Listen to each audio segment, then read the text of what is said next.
The Game Boy Advance, a chunky little miracle box that would fit entire epic sagas in your pocket alongside a few lint-covered Skittles. While your mum thought you were just playing that Pokemon thing again, you were busy saving kingdoms, slaying demons, and maxing out friendship meters like a tiny digital hero. Whether you were grinding through turn-based battles or wooing anime witches with dialogue options, the GBA had RPGs that hit harder than a crit from a level 99 paladin. So grab your link cable. Here are 15 GBA RPGs you absolutely need in your party.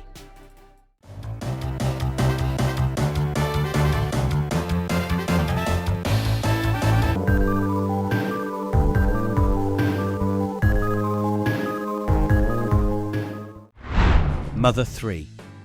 If you're expecting a typical RPG where you save the world and pet a dog or two, you might want to sit down for this one, because this game will lovingly punch you in the gut.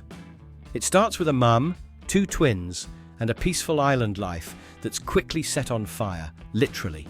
You play as Lucas, a shy kid with psychic powers, and trust me, by the end of the journey, you'll feel like you've aged 10 years emotionally. There's loss, rebellion, corrupted animals, time-traveling villains, and a cult of pig-faced soldiers handing out fake happiness via weird TV boxes. But don't worry, it's not all despair. You'll tap through turn-based battles synced to jazzy beats. Yeah, rhythm combos. Explore haunted castles, hang out with a monkey, get roasted by a magical drag queen, and fight your own zombified brother. Combat includes a clever rolling health system that gives you one last gasp to save yourself, and you literally save progress by talking to frogs. It's weird, it's wild, and it's deeply heartfelt. It never left Japan officially, but that didn't stop a global fan translation from making it legendary. This one's not just a must-have, it's a must-feel.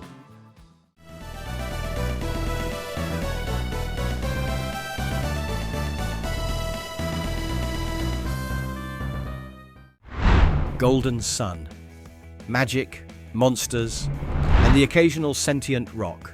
This sweeping RPG saga crams more elemental drama into your tiny Game Boy Advance screen than most modern blockbusters do in 3 sequels. You'll start your journey with a band of young adepts. Think magical kids, but with cooler tunics, who must stop a crew of rogue eyeliner-wearing baddies from lighting elemental lighthouses and unleashing alchemy on the world. Sounds harmless? Think again. Alchemy's return might just crack the planet in half. Gameplay serves you a savory blend of dungeon puzzles, elemental spellcraft, aka synergy, and turn-based battles that go full 360s with pseudo 3D spins. But the real kicker? Djinn. These little collectible elemental buddies boost your stats and let you summon earth-shattering beasts that scream, "My GBA can handle this, trust me." Between icy puzzles, whirlwind path clearing, and climbing epic peaks, your brain's getting a workout right alongside your thumbs. And just when you think you've got the story straight, The Lost Age flips perspectives and has you playing as the previous game's villains. You'll get betrayal, ancient tech, forgotten cities, and of course, your classic anime-powered friendship saves the world ending. For RPG fans, this one's practically a rite of passage.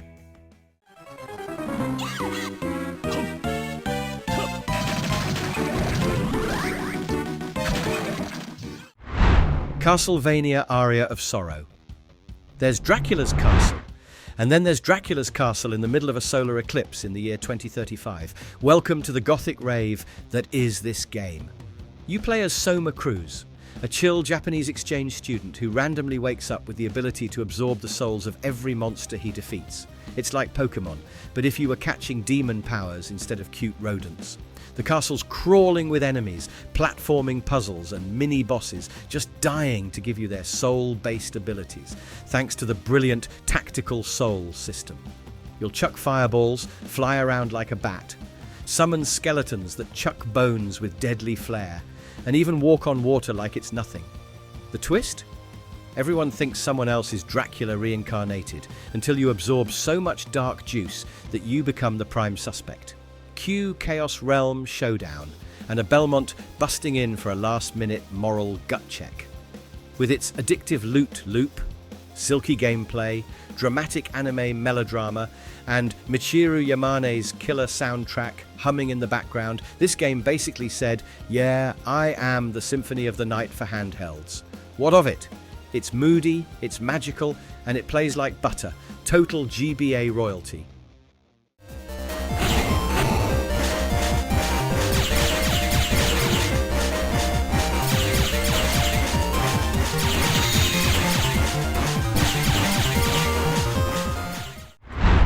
Mega Man Battle Network 2. Imagine if hacking the internet involved skateboarding through firewalls, launching laser swords at viruses, and battling a demonic digital wolf, all while being a middle schooler with perfect hair. That's a Tuesday for Lan Hikari and his Net Navi bro Mega Man XE. This time around, NetCrime's gotten a glow-up with the gospel organization unleashing chaos across cyberspace, trying to mash together bugs and battle programs like it's a cyberpunk Frankenstein. The real kicker? That final boss is a glitched-out, snarling data beast shaped like a mutant wolf. Gameplay flips traditional turn-based combat on its head by giving you a slick 3x6 grid arena to dance around in, dodging projectiles and unleashing battle chips in real time like a deck-based ninja. You build folders full of these chips, basically attacks, support moves, or summonable net navis.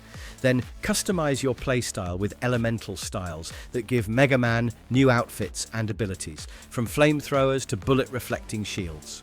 Oh, and did we mention soul-absorbing full synchro mode? It lets Lan emotionally connect with Mega Man to go Super Saiyan in battle. This sequel is a straight-up upgrade.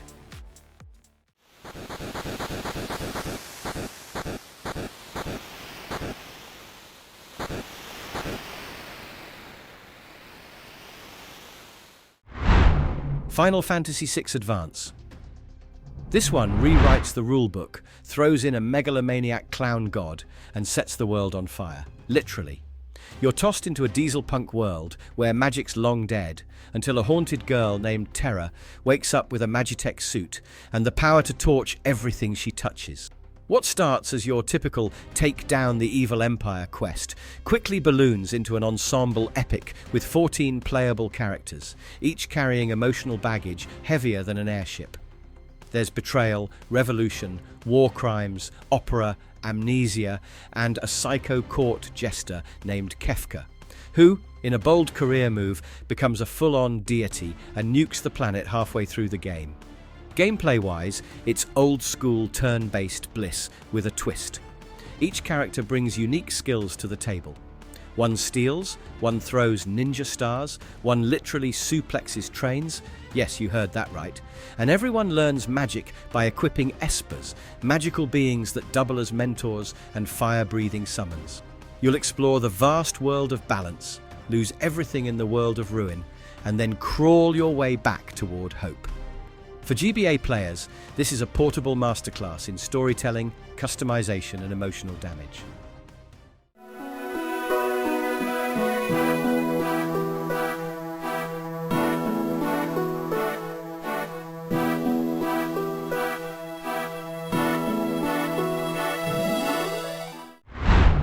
Fire Emblem: The Blazing Blade. No GBA RPG list is complete without a game that lets you ride into battle on a horse, wielding a sword, and then cry when that horseman dies forever. Yup, this is that game. This tactical juggernaut throws you into a medieval epic filled with betrayal, political drama, dragon summoning cults, and an entire conspiracy orchestrated by a wizard who slurps souls like they're bubble tea. You're the unseen tactician guiding three noble leads, the fast and fierce Lyn, the virtuous Eliwood, and the walking tank Hector, each with their own route, army, and big sad backstory. Gameplay is grid-based strategy bliss. Every unit is precious, every death is permanent, and every map becomes a high-stakes chess match where one misstep could mean losing your favorite archer. Weapons follow the legendary triangle. Swords beat axes, axes beat lances, lances beat swords, and magic's got its own spinny wheel of doom. Support conversations add flavor and buffs, and class promotions make leveling up feel like a mini holiday. Whether you're trying to unlock every secret, grind support pairings for future fanfics, or just keep Dorcas alive, this game makes you feel the weight of every choice. Tactical Heartbreak has never been this fun.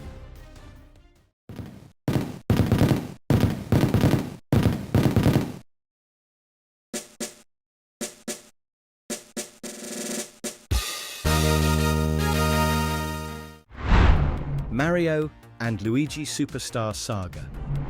Beans, bros, and Big Bad Boletta.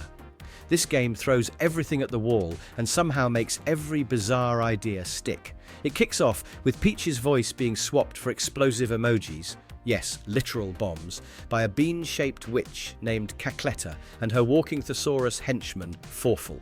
From there, Mario and Luigi, our pasta-powered duo, tag-team their way into the Bean Kingdom for a cross-country rescue mission that includes alien royalty, haunted jokes, sentient mustaches, and a possessed Bowser.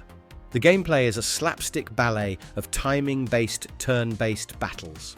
You'll control both brothers at once, A for Mario, B for Luigi, dodging attacks and countering Goombas, like you're breakdancing in a minefield. Every move is an opportunity to flex your reflexes, whether it's chaining bros attacks that look like circus tricks or mastering hammer timing like a green-capped Thor. Outside of battle, the puzzles are zany, the platforming surprisingly slick, and the gags constant. Want to shrink Mario? Slam him with Luigi's hammer. Need to fly? Stack the brothers and spin like a helicopter. It's dumb. It's brilliant. It's peak GBA era Nintendo. With its hilarious writing, joyful combat, and an ending that includes airdropping Bowser, this is the RPG equivalent of a Saturday morning cartoon with caffeine.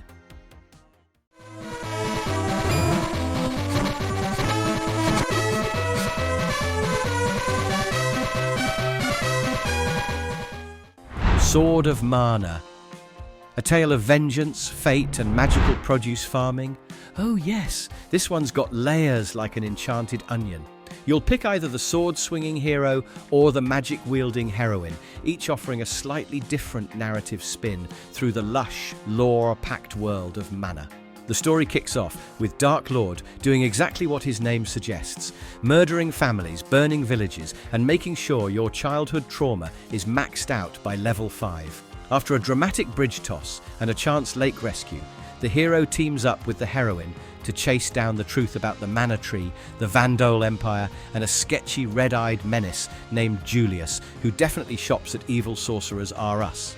Combat ditches the menu-based format and dives into real-time action, whack, dodge, overdrive, repeat, with a slick ring command system that lets you pause the chaos and swap spells or tools like you're thumbing through a magical fidget spinner.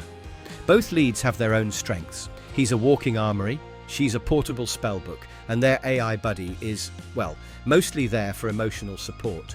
You can even grow your own fruits and forge your own weapons in a cozy side feature straight out of Mana Valley Home and Garden. Despite some janky AI and repetitive loops, the game's charm, gorgeous sprite work, and melancholic finale, where your bestie becomes a tree, make this a bittersweet classic worth branching out for.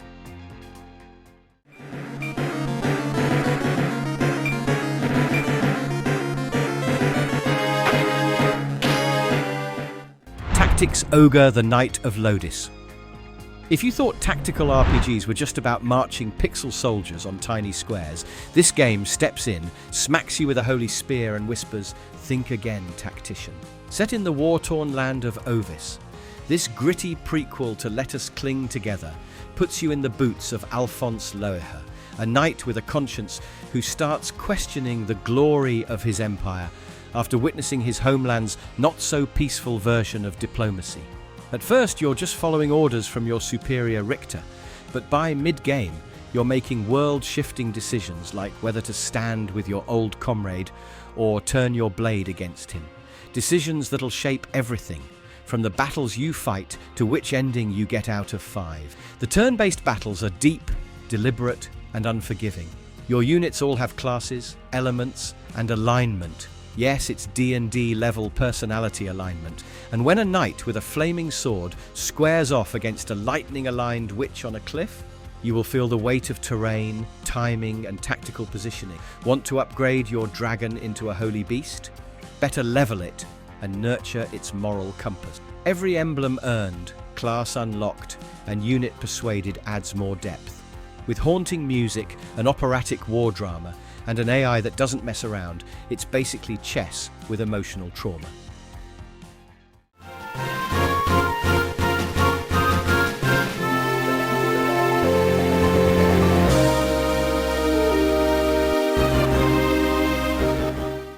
Final Fantasy Tactics Advance. This one is an isekai fever dream, where a group of kids literally wishes themselves into a Final Fantasy game, and only one of them wants to go back. You play as Marsh, a regular dude who wakes up and finds himself living his best sword-swinging life in a magical version of his hometown, Ivalice. He's suddenly cool, strong, and fighting alongside Moogles, lizard warriors, and rabbit archers. Problem is, his brother Doned can walk now. His friend Mute has brought his dead mum back to life, and nobody wants to leave. Cue the existential dread. Gameplay-wise, it's grid-based chess with chocobos. You recruit your clan, unlock dozens of jobs, equip funky gear, and grind ability points to master flashy skills that let you become, say, a thief ninja combo or a sniper alchemist hybrid. But there's a twist: the judges. Every battle has laws, like no fire magic or no swords, and if you break them, boom, off to jail. So now you're managing combos, abilities, and a magical legal system. There's also a wild law card system later on that lets you twist the rules in your favor, which feels exactly like cheating at Monopoly, but fantasy style.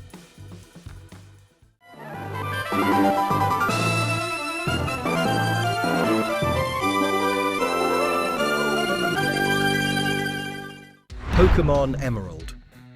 Everything starts innocently enough. You're the new kid in town, picking a starter, catching a Zigzagoon, dreaming of beating 8 gym leaders and becoming champion. But in Emerald, Team Magma and Team Aqua both crash the party, bringing with them volcano meltdowns, ocean tsunamis, and an apocalyptic Pokémon brawl so intense it needs a sky god dragon, Rayquaza, to come down and yell, "Cut it out, nerds!" Gameplay keeps that cozy GBA vibe, but amps up everything Ruby and Sapphire left behind. Double battles are smoother, Pokemon sprites now animate, and the Pokénav lets you re-challenge gym leaders like a true glory-seeking maniac. And then there's the Battle Frontier, a brutal carnival of RNG and strategy that makes the Elite Four look like kindergarten recess. From the mind games of the Battle Dome to the cursed item limits of the Battle Pike, every facility tests your team building and sanity. It's fast-paced, polished, and packed with secrets. Basically the Hoenn region's greatest hits album, with some bonus tracks that melt your thumbs.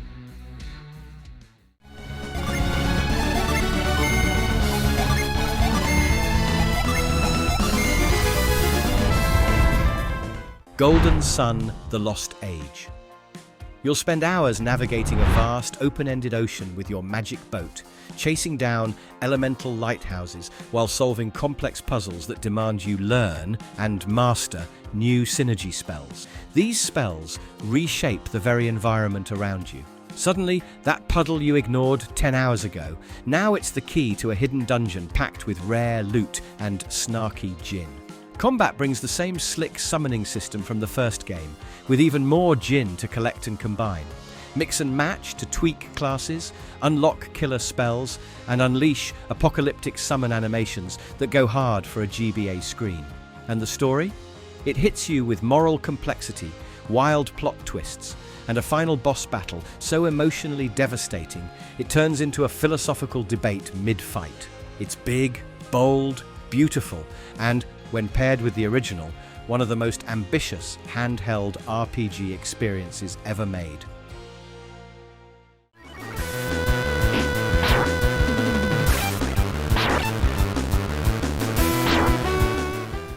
Breath of Fire 2.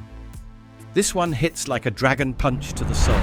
Breath of Fire 2 starts with childhood abandonment, memory loss, and demonic gaslighting, and just keeps turning the screws. You play as Ryu, a blue-haired orphan from the once mighty dragon clan who gets memory wiped out of existence by his entire village. 10 years later, you're a down-on-his-luck ranger hunting monsters and odd jobs until your buddy Bo gets accused of a crime, and suddenly you're chasing thieves, battling demons in colosseums, and uncovering a church that's secretly a demon-summoning death cult.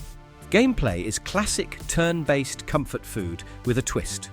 Each party member has unique out-of-combat skills, like shattering walls, stretching across gaps, or turning into a giant armadillo to smash stuff.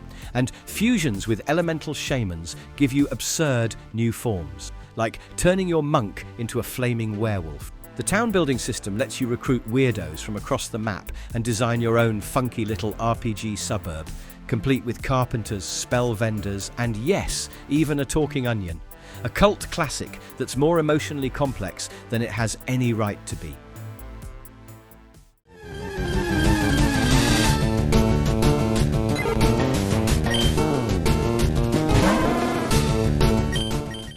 Pokémon FireRed, LeafGreen. Pokémon FireRed and LeafGreen are like that nostalgic remix album you didn't know you needed. Remastered, rebalanced, and packing wireless tech so advanced for 2004, it felt like wizardry. Built as enhanced remakes of the original Red and Green, these GBA classics gave longtime fans a familiar journey through Kanto, with a glossy new coat of pixels, updated mechanics, and quality-of-life upgrades that made them feel both modern and retro at the same time. You still start in sleepy Pallet Town, pick your starter, face off with your jerk rival, and work your way through gym leaders, the Elite Four, and the occasional rocket-fueled criminal scheme. But this time, the world feels more responsive. The new help system keeps you from getting lost in your Pokédex or forgetting what you were doing. The wireless adapter bundled with the game let you battle and trade without a cord, an actual revolution. And the addition of the Sevi Islands opened up a whole post-game playground filled with Johto Pokémon and new story quests.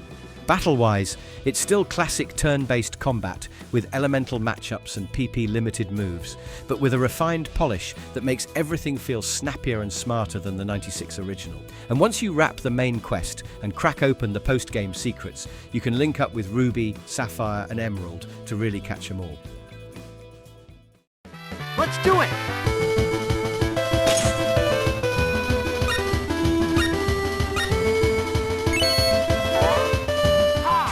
Riviera, the Promised Land. Originally debuting on the WonderSwan color, yes, that's a real, it later found its true audience on the GBA, then gained an even fancier rebirth on PSP, and a slick HD remaster for modern platforms in 2024. You play as Ein, a black-winged grim angel with memory loss, a talking cat bat familiar named Rose, and a god-given sword called Einherjar. You're basically a divine war machine caught in a divine power struggle, except you also have to figure out which of your 4 lovely companions you're emotionally vibing with the most. Yes, Riviera bakes relationship building into the narrative, and your dialogue choices, trust levels, and battle decisions ultimately determine who Ein ends up with in the end, or even if your familiar Rose steals the show. Gameplay-wise, it flips RPG expectations on their head. There's no free movement, just a trigger-based, screen-by-screen navigation system, a strategic battle setup where item durability matters, and a limited inventory that makes every decision feel impactful. And when you fight, you're choosing only a handful of items to bring in, each functioning differently depending on the character using them. Throw in a meter-based special skill system, the overdrive gauge, and turn-based combat that emphasizes mastery and tactics over grinding, and you've got something fresh even decades later. There you have it. 15 legendary GBA RPGs more powerful than a fully charged Bahamut Blast and more charming than a sprite-sized shopkeeper who calls you hero. These pocket-sized adventures, packed in more plot twists, emotional trauma, and pixel-perfect storytelling than most modern titles manage in 100 gigs. Doesn't matter if you're a turn-based tactician, a stat-stacking savant, or just a sucker for saving the world, this list proves the GBA was an RPG powerhouse. Now excuse us while we reinsert our cartridge for just one more run.